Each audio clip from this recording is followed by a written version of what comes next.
Assalamualaikum warahmatullahi wabarakatuh. Perkenalkan, nama saya Akila Nailatur Rahma Elila dengan NIM 235520210116.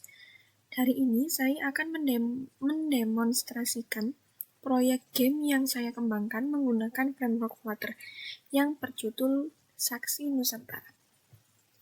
Game ini mengambil tema anti korupsi dengan mengangkat realita kasus lokal yang ada di 4 daerah strategis di Indonesia, yaitu Bangka Belitung, Morowali, Maluku Utara, dan Flores. Genre game ini adalah interaktif atau visual novel, di mana fokus utamanya adalah menguji ketegasan moral dan pengambilan keputusan pemain saat dihadapkan pada dilema korupsi di lapangan. Game ini berbeda dengan game UTS saya karena saya membuat baru. Sekarang kita sudah berada di halaman menu utama aplikasi karena game ini dirancang untuk dimainkan dalam satu sesi per daerah. Di sini saya menyediakan fitur sistem pemilihan bab. Di sini kita ada di depan, kita mulai investigasi. Nah, di sini ada sistem pemilihan bab. Pemain bebas memilih daerah mana yang ingin diinvestigasi terlebih dahulu, tanpa perlu repot menyimpan progres. Ada bab Bangka Belitung tentang tambang timah ilegal, ada Morowali tentang industri nikel, ada Maluku Utara tentang penggandaan kapal fiktif, dan Flores tentang kebocoran dana wisata. Untuk demonstrasi hari ini, mari kita masuk ke bab Flores.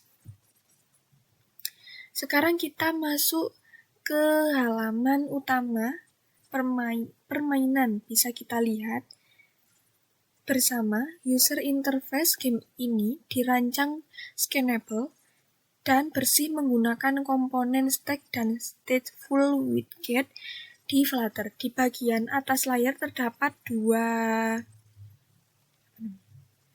indikator utama,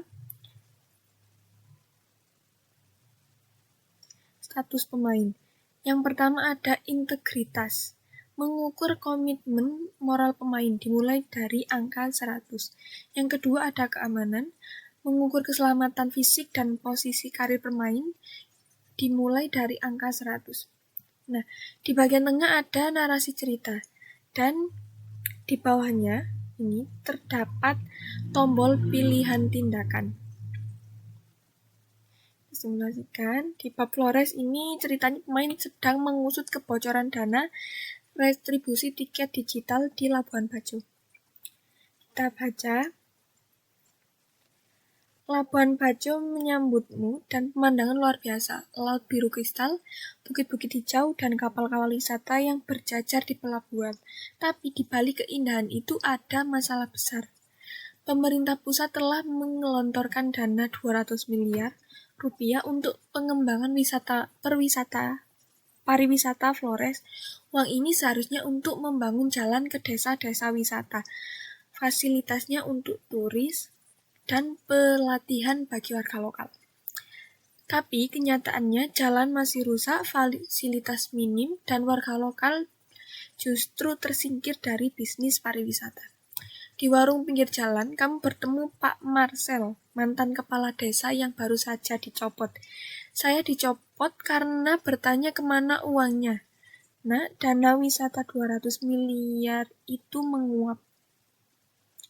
Proyek-proyek yang dilaporkan selesai di atas kertas. Kenyataannya tidak ada jalan baru ke desa wisata. Coba kamu lihat sendiri. Nah, di sini ada pilihan tindakan. Minta Pak Marcel menemanimu ke lokasi proyek-proyek. Bantu untuk mendokumentasi dan bukti foto. Yang B, kunjungi kantor dinas pariwisata dan minta akses ke laporan penggunaan dana resmi. Yang C, bicara dengan pemandu wisata lokal dan pelaku usaha kecil untuk mengumpulkan kesaksian dari bawah. Kita coba pilih A. Nah, di sini keamanan berkurang menjadi 95. Lanjut. Pak Marcel membawamu naik motor menyusuri jalan berbatu dan ke pedalaman Flores. Setelah 1 jam perjalanan menegangkan, kalian tiba di lokasi yang dilaporkan resmi. Pusat informasi wisata desa adat selesai 100%. Yang ada di sana hanya pondasi beton setengah jadi yang sudah ditumbuhi rumput liar, tidak ada bangunan, tidak ada pusat informasi, tidak ada kertas. Tapi di atas kertas, proyek ini sudah menelan anggaran 3,5 miliar rupiah. Ini baru satu, kata Pak Marcel. Ada 15 proyek lain yang sama selesai di kertas, kosong di lapangan. Semua dikerjakan oleh perusahaan yang sama, CV Komodo Jaya.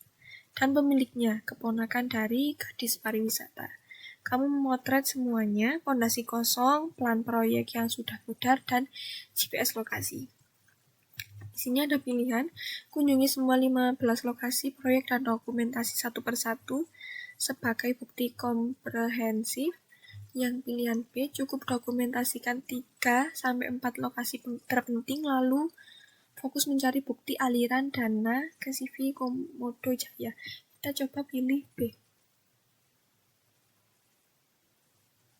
Sini tetap. Dan seterusnya gamenya akan seperti itu.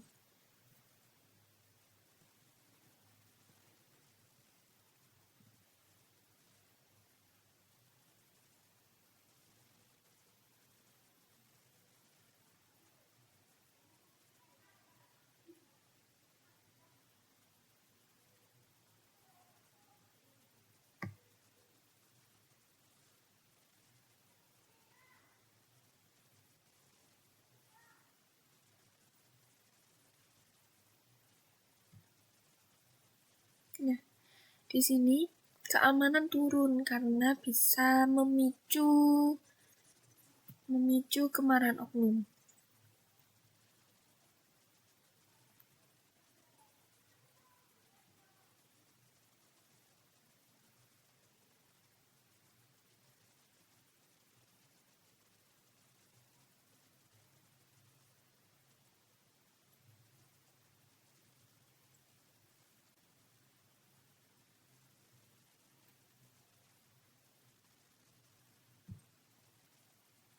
Nah, di sini investigasi berhasil. Di sini ada laporan investigasi di Flores. Ini berhasil, kasus dana wisata Flores berhasil dibongkar.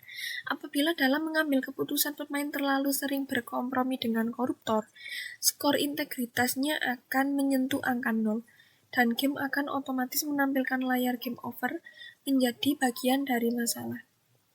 Sebaliknya, jika terlalu ceroboh, skor keamanan yang menyentuh angka 0 akan memicu game over, investigasi akan berhenti. Kita kembali dulu. Ini bab selesai, kita bisa pilih daerah lain. Jadi kita bisa, ketika ini sudah, kita bisa milih ini, bisa milih Bangka Belitung, bisa Morowali, atau bisa Maluku Utara.